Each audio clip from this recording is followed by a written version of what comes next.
In Aristotle's function argument, he draws a conclusion about what it means to be a good human being. The good human being is one who practices virtue over a complete life. But how exactly do we practice the virtues? How do we become a virtuous person? Where does virtue originate from? And more fundamentally, what is a virtue in the first place? In this video, we will begin to answer these questions by focusing on Aristotle's claim that the origin of a virtuous character is found in habituation.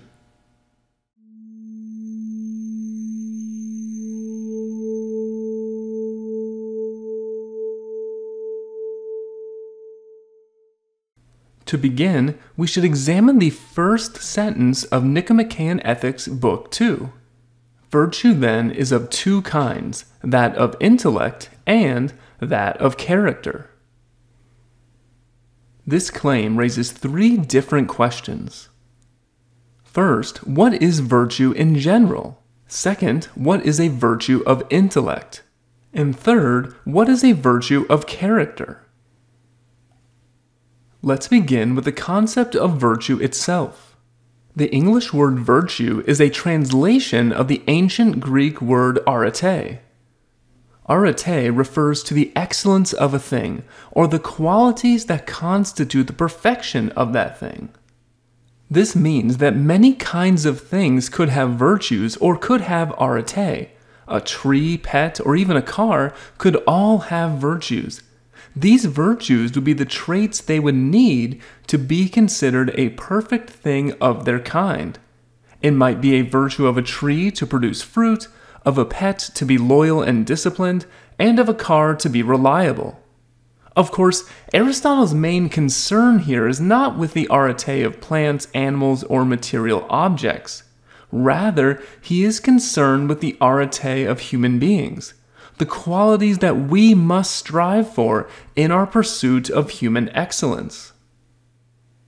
And as we have seen, these qualities can be divided into two kinds: intellectual virtues and virtues of character or moral virtues.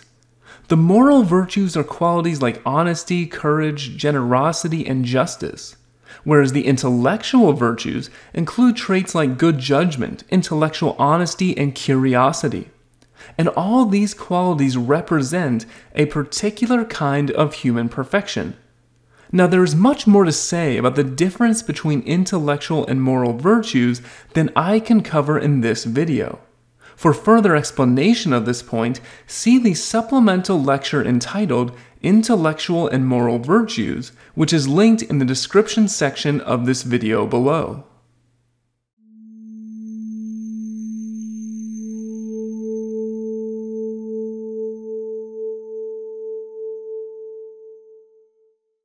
Now that we understand the notion of virtue or arete, we need to ask, how are the virtues developed? As Aristotle puts it, what accounts for the origin and development of the virtues? This is an important question because being virtuous involves much more than simply knowing what the virtues are. We need to be able to put them into practice and make them a part of our character. Consequently, we need to know the process by which this occurs. And Aristotle considers three different answers to this question. First, the possibility that we become virtuous through teaching. Second is the possibility that virtue results from habit. And third, there is the possibility that virtue is, in some sense, natural to human beings. It is important to recognize that we might answer this question differently for the moral virtues than we would answer for the intellectual virtues. Aristotle tells us that teaching accounts for the origin and development of the intellectual virtues, and he seems to have a broad sense of teaching in mind here. Consider a quality like good judgment, the ability to choose the best course of action to achieve one's goal. There is a sense in which this ability is taught, but perhaps not in the normal sense of teaching. You can teach someone that triangles have three sides or that 2 + 2 = 4 through instruction alone, At first, this does require some repetition to master, but for the most part, it is something we can learn through another's instruction. We cannot, however, learn to make reasonable decisions in just this way. It is one thing to be told about the importance of setting realistic goals and avoiding hasty judgments, but putting that advice into practice is another matter altogether. This is why developing such qualities requires experience and time. In this case, the teacher in question may not be someone in a classroom. Rather, it might be experience itself in the process of trial and error. Or perhaps teaching might mean the influence of a trusted and admired role model, someone who has acquired wisdom through time and experience. Furthermore, notice that Aristotle says intellectual virtue comes mainly through teaching. This seems to imply that intellectual virtues may also come from other sources. For example, intelligence might be an example of an intellectual virtue that we are largely born with, something that is mostly innate from the moment of our birth. Nevertheless, for the most part, Aristotle thinks intellectual virtue is acquired through learning, something he does not believe to be true of moral virtue. Moral virtue is not primarily a matter of knowledge. Knowledge is certainly involved, and role models can be helpful. But a person can know how to be honest, courageous, generous, kind, and loyal, but perhaps because of temptation, still not act with honesty, courage, generosity, kindness, or loyalty. Knowledge itself simply isn't enough. Consequently, the true origin of moral virtue cannot be found in teaching. Instead, Aristotle tells us that habituation is the primary origin of moral virtue. Someone cannot become virtuous through instruction alone.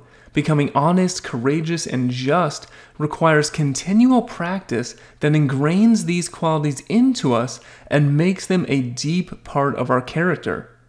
The reason the courageous person has the fortitude to face danger is not simply because she was taught that courage is good, or that it is important to stand up for the vulnerable.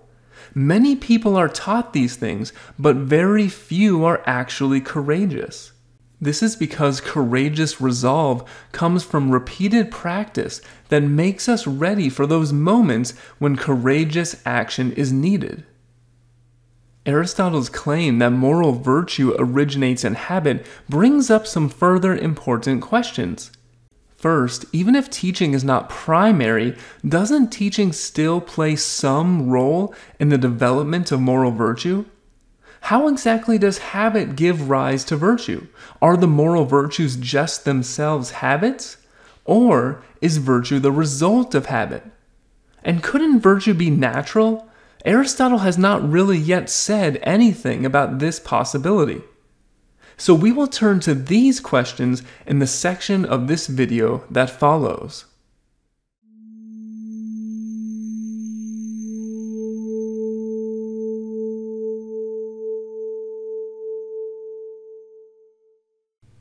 Recall Aristotle's three possibilities for the origin of moral virtue. Moral virtue might be the product of teaching, or it could come from habituation, or it could come from nature. We will now take some time to consider each of these possibilities in more detail. We have already seen that Aristotle does not believe that moral virtue comes from teaching, yet he says very little in the text explicitly to justify this claim. So it is worth considering further whether teaching plays a larger role in the development of virtue than perhaps Aristotle himself realized. After all, even if teaching is not primary, couldn't it still have some very important role to play? We should notice that children often begin learning how to be virtuous simply by having authority figures tell them what is right and what is wrong. Don't steal, don't lie, be kind, share with others. Each of these is a common parental refrain. This is how parents begin to teach correct moral behavior.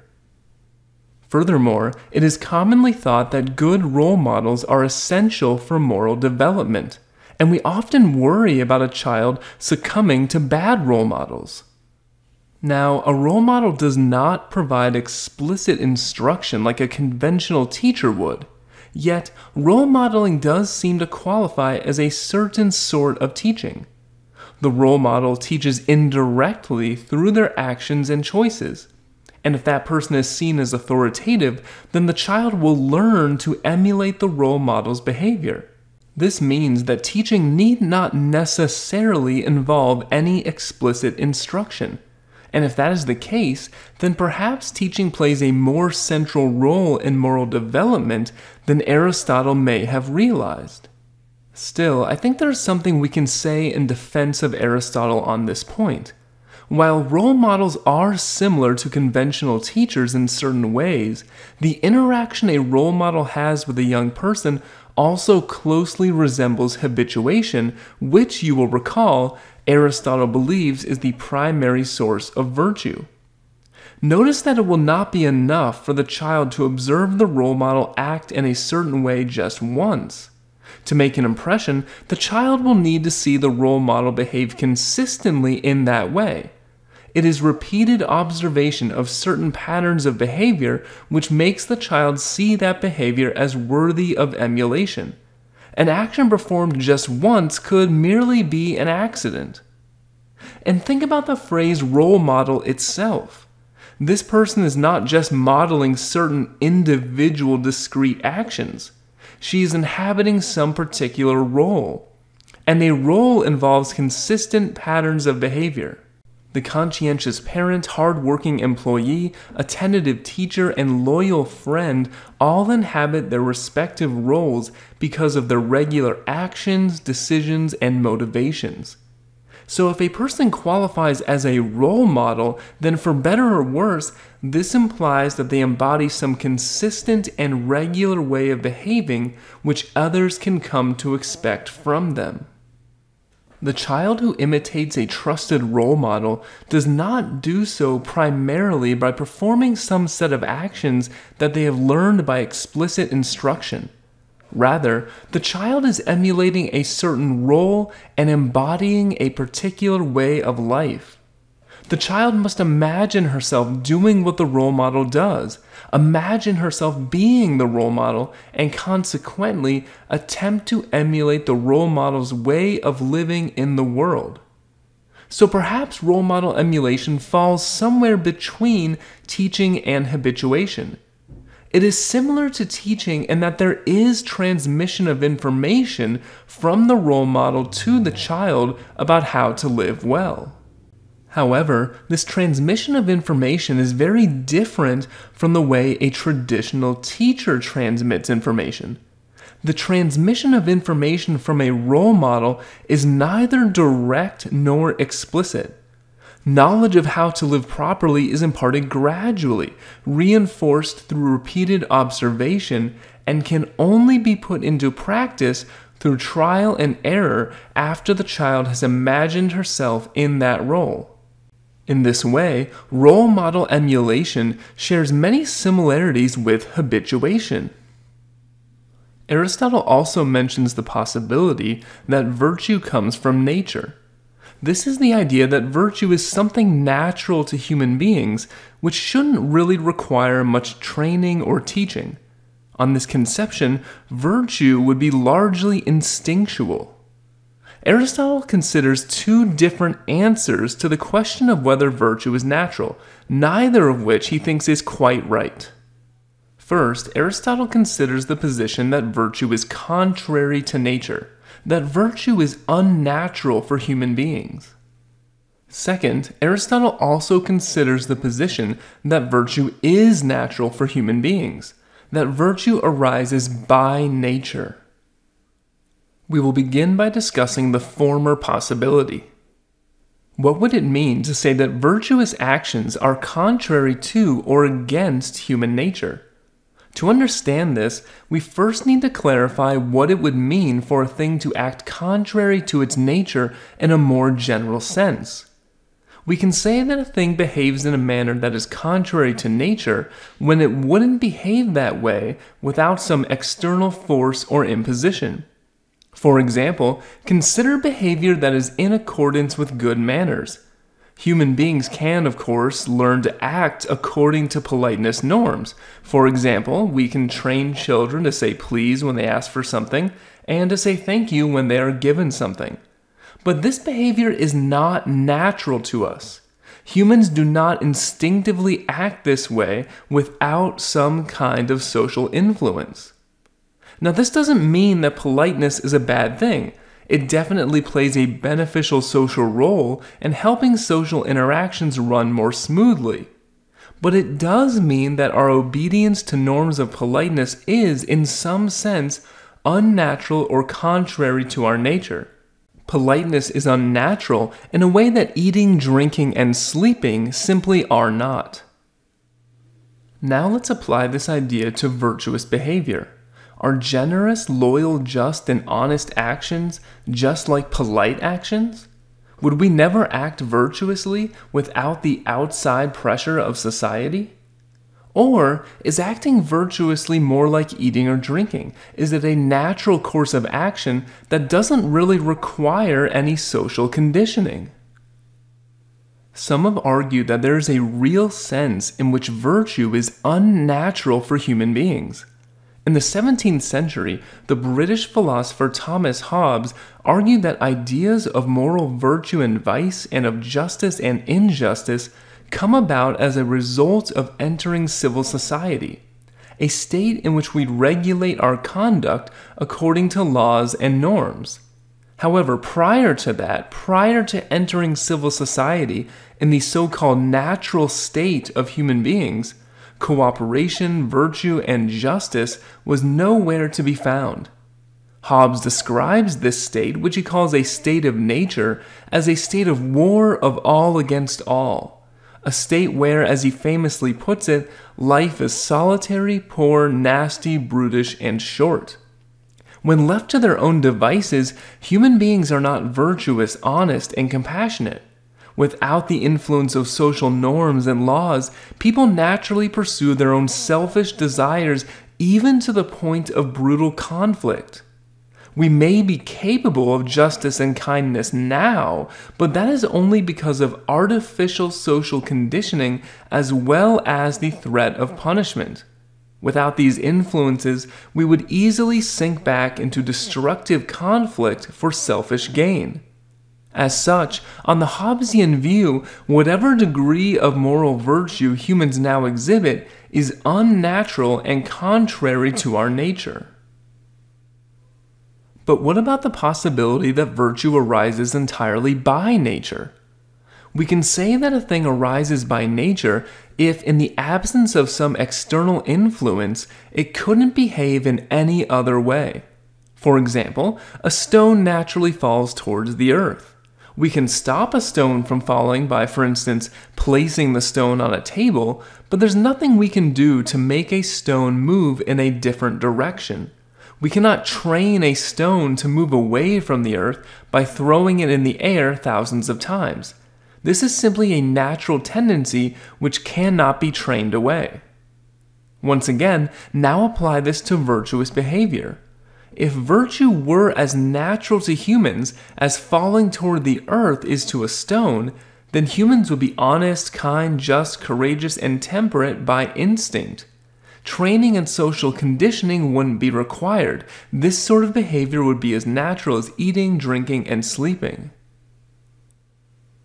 While this view undoubtedly presents a much more cheerful conception of human nature, it is not a position that Aristotle thinks is correct. Virtue is not incompatible with our nature, but it does take real work, effort, and practice to become virtuous. In the next section of this video, we will see how Aristotle argues against each of the extreme positions presented thus far, and we will examine Aristotle's middle position that he takes between these.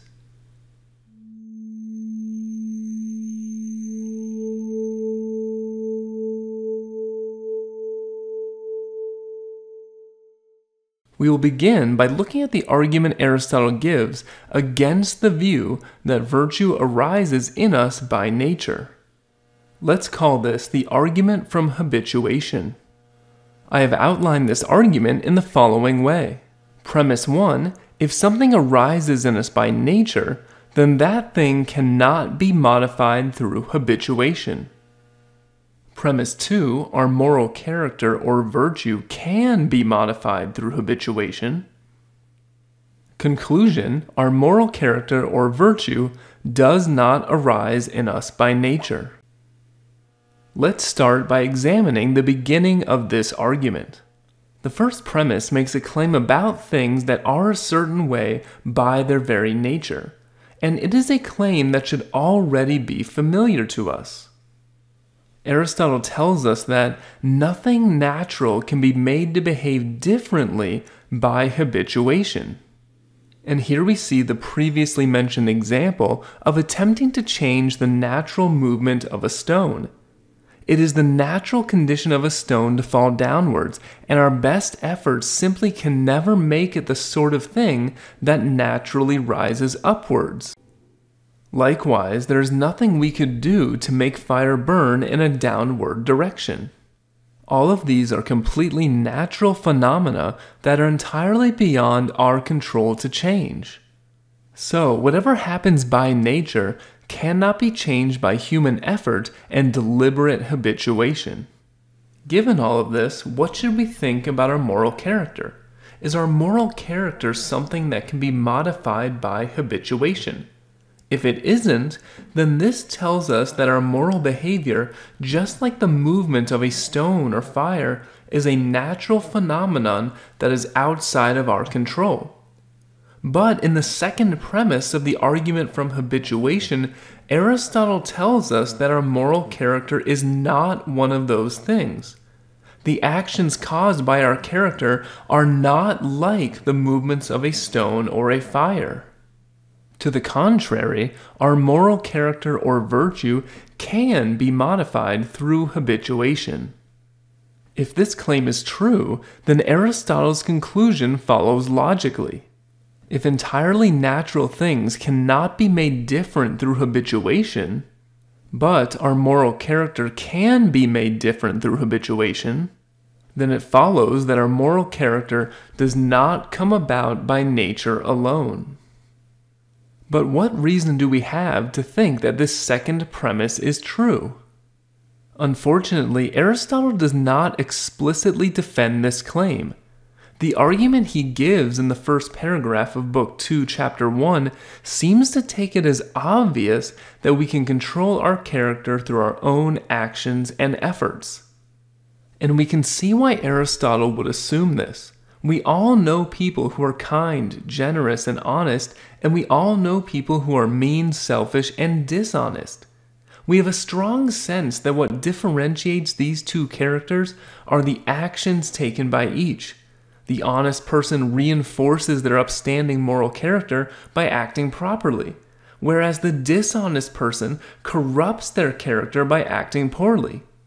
Furthermore, consider how we tend to explain why certain people lack virtue and have poor characters. It is common to think that if this person had developed better habits when they were young, or if they had been shown a better way by virtuous parents and strong role models, then they could have become virtuous adults. All of this assumes that there are actions which could have been taken that would have prevented the corruption of this person's character. The idea that our moral character is formed through our own habits and actions forwarded by the influence of parents and role models has significant intuitive appeal. When a child progresses from a self-centered toddler to a kind and generous adult, we might think that this superior moral character resulted from the child consistently reinforcing good habits of generosity through performing generous actions. However, an alternative explanation is also available here. Maybe this generous character wasn't formed or created at all. Perhaps that character was always there, and it simply took time for these characteristics to unfold and manifest themselves. Perhaps the selfish child's progression to a generous adult was something genetic and innate within that person. Likewise, maybe the fact that some people become selfish and cruel is also innate. If so, then our character could not really be shaped by action and habit formation in the precise way that Aristotle believes. And it would mean that any blame we might place upon poor parenting or the absence of role models would ultimately be misplaced. If our character is genetic and if it doesn't really result from action or behavior, then there isn't much that even the best parents or role models can really do. Some contemporary psychologists argue for just this position. One example of this is Robert Plomin, author of the book Blueprint: How DNA Makes Us Who We Are. In a 2018 Psychology Today article, Plomin makes the following claim about the influence of parents on who we ultimately become. Parents matter, but they don't make a difference environmentally. Parents matter because at a baseline level, a child cannot survive or develop without caregivers. As Plomin admits, parents provide the essential physical and psychological ingredients for children's development. Without this influence, children simply cannot develop. However, this does not mean that parents have the power to determine what kind of person their child will ultimately become. It is one thing to enable development, but it is a very different thing to be able to control that development. Plomin explains this point in the following way. Parents are the most important relationship in children's lives. But the crucial point is that parents do not make much difference in terms of how their children ultimately differ from others, beyond the DNA that they provide at the moment of conception. Parents can control their children's behavior, but they can't fundamentally change who they are. If this is correct, then it would imply that virtuous people who exhibit the traits of kindness, honesty, justice, and temperance are simply born that way, and the same would be true of those who are vicious.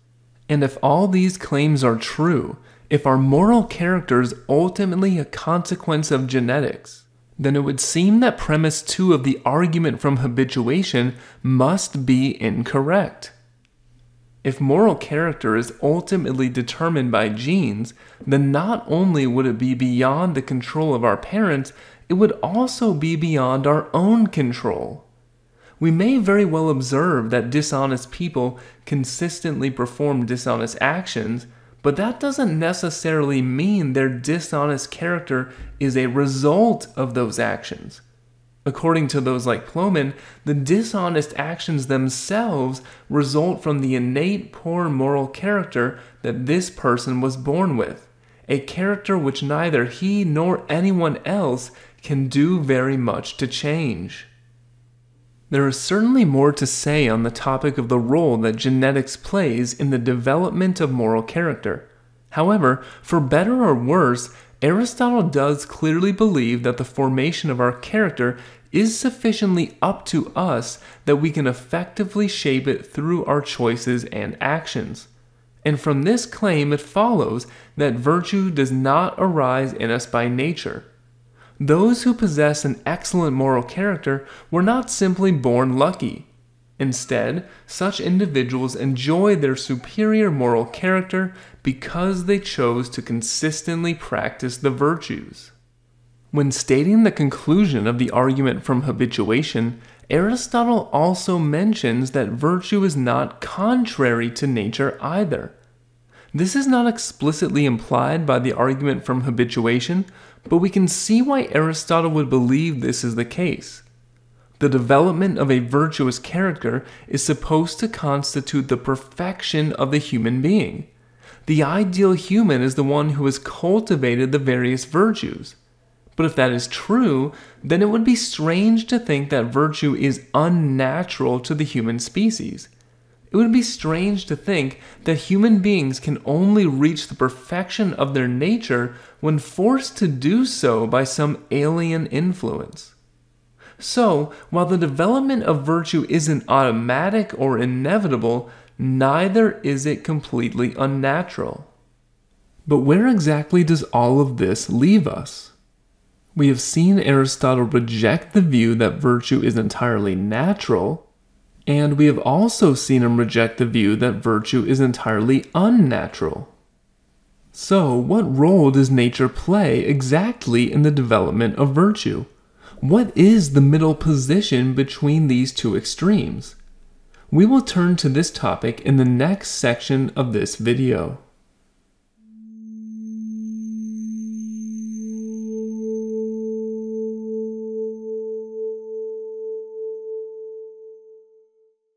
Aristotle tells us his position on the role of nature in moral development right after asserting that virtue arises neither by nor contrary to nature.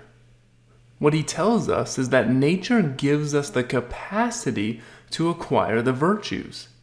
So, our human nature does not give us virtue, but nor does it give us vice. What it does give us is the capacity or ability to become either virtuous or vicious. We have the capability to become either.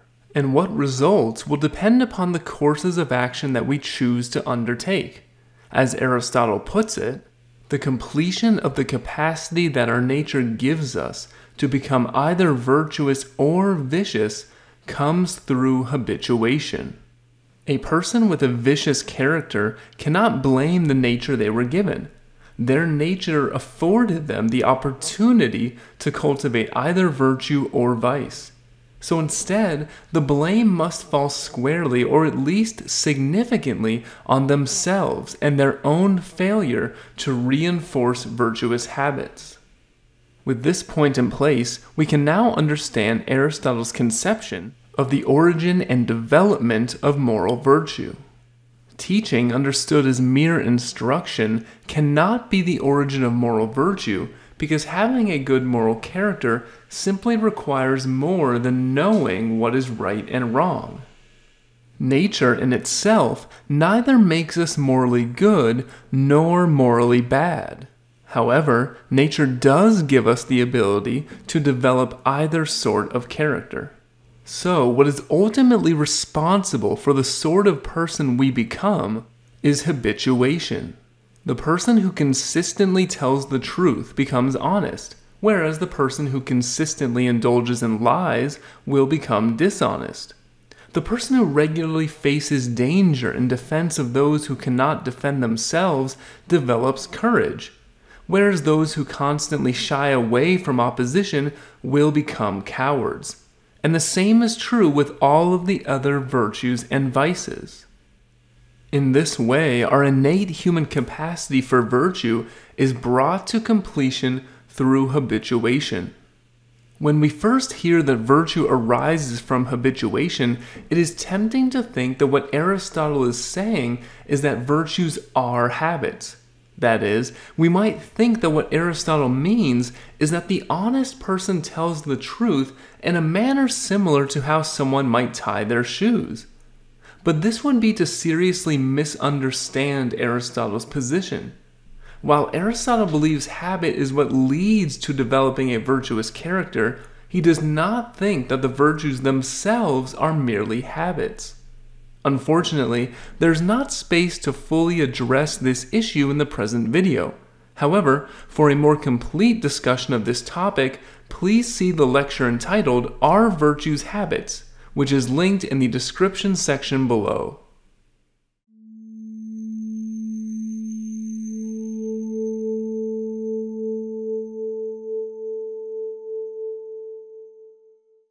A critical aspect of Aristotle's conception of virtue is that virtues like justice, honesty, and courage are not just things that we possess.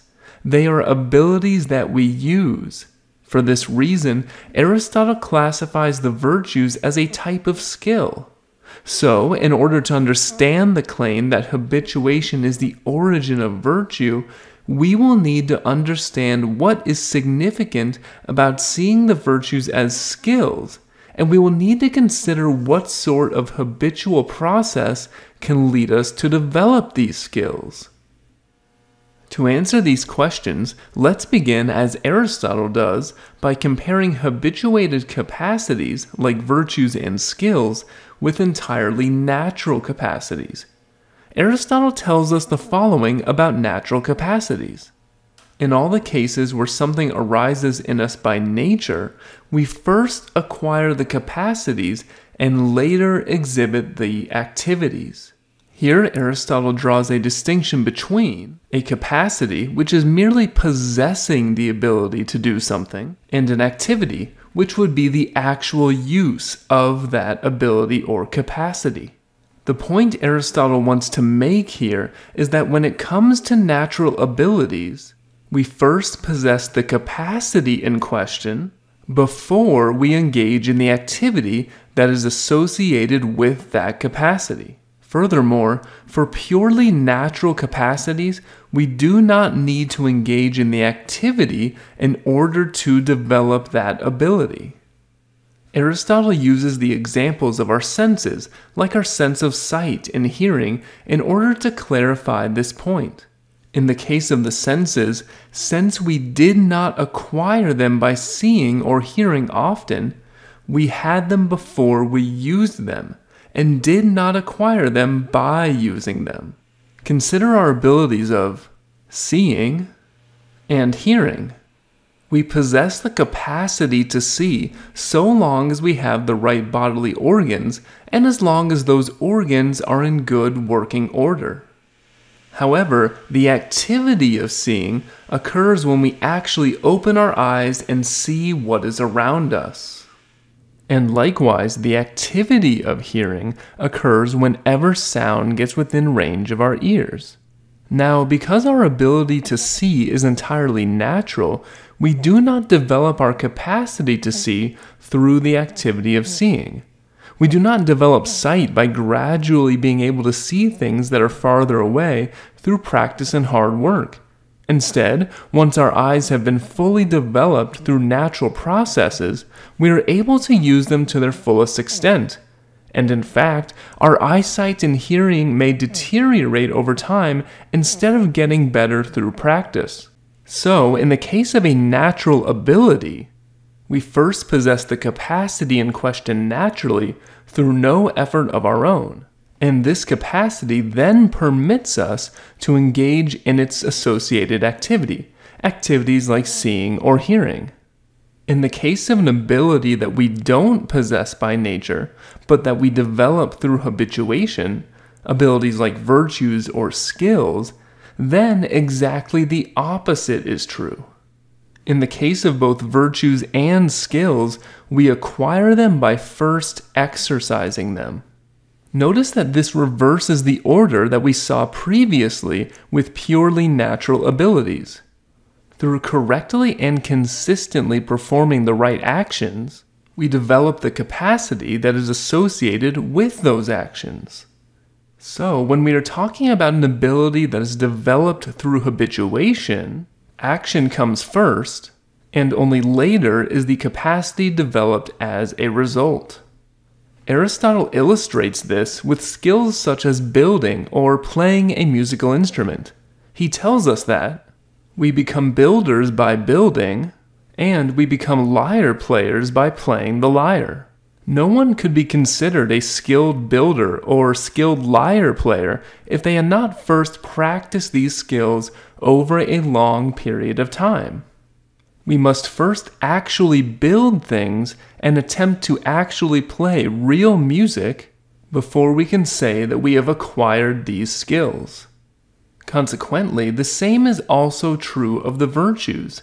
Aristotle tells us that we become just by doing just actions, we become temperate by doing temperate actions, and finally, we become courageous by doing courageous actions.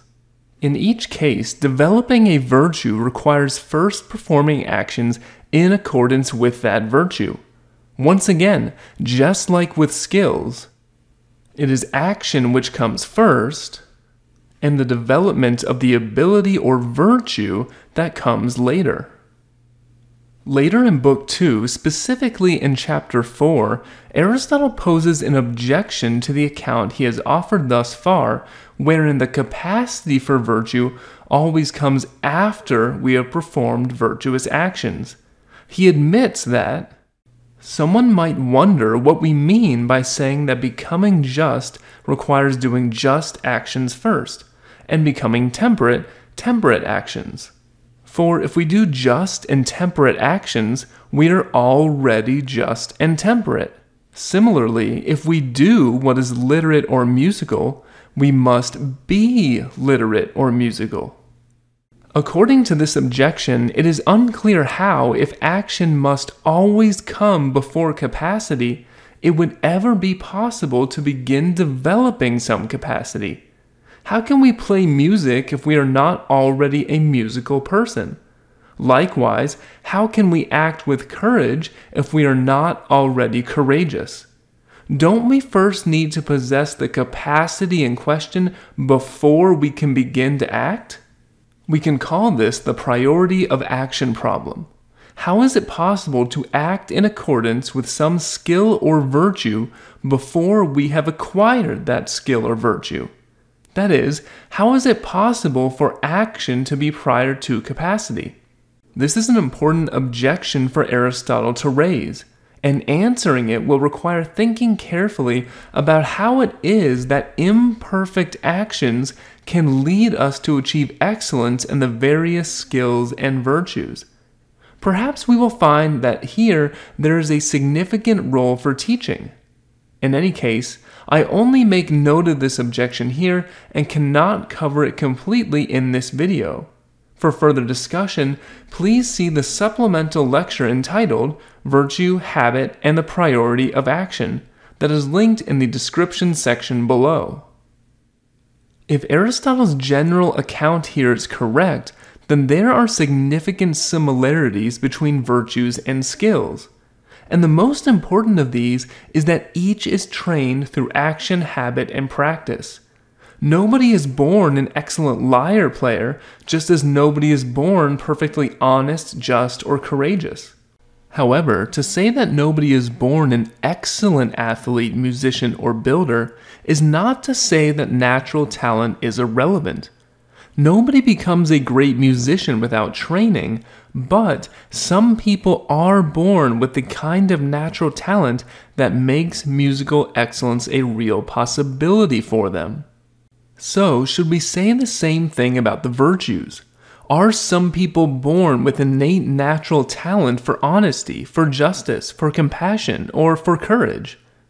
This is a question we should keep in mind as we continue to think about the relationship Aristotle is developing between skills and virtues in Book 2 of the Nicomachean Ethics.